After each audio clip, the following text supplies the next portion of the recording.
cada 3 vítimas de tráfico de pessoas é criança. No ranking de esperança de vida ao nascer, temos, em primeiro lugar, o Japão, em 91º lugar, o Brasil e, em último lugar, Serra Leoa. Um dos objetivos do milênio é combater a mortalidade infantil. Os países desenvolvidos ajudam os subdesenvolvidos no combate à mortalidade infantil.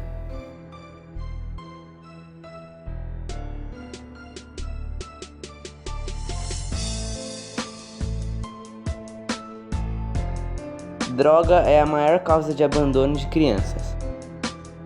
Pelo menos 46 mil crianças e adolescentes vivem hoje em abrigos no Brasil.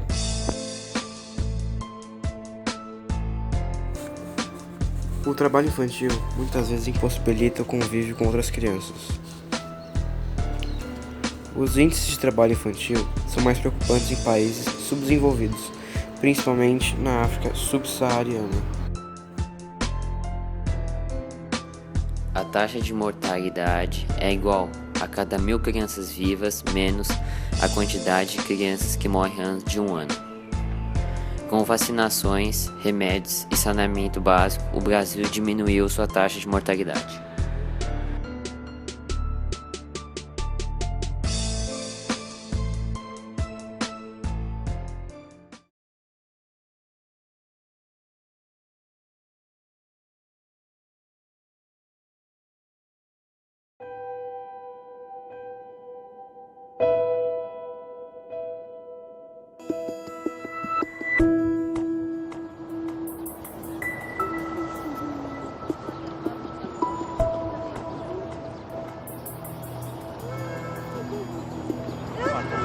하나는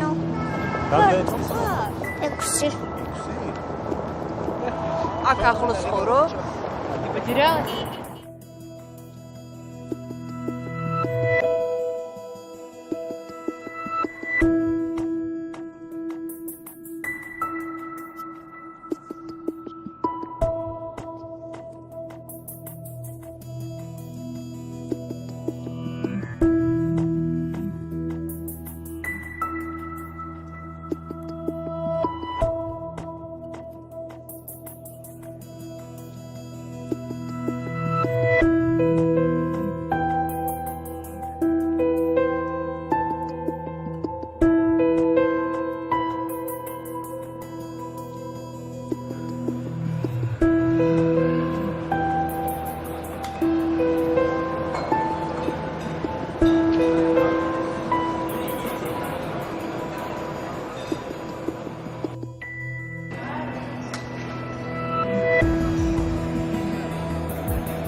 어디가 다 입었더라.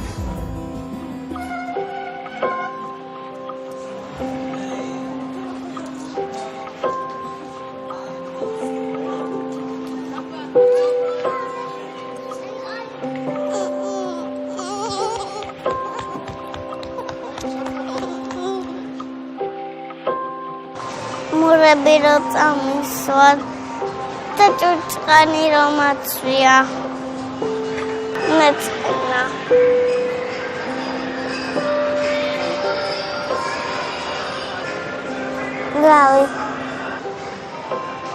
გავი წადის რომ მეუნებოდა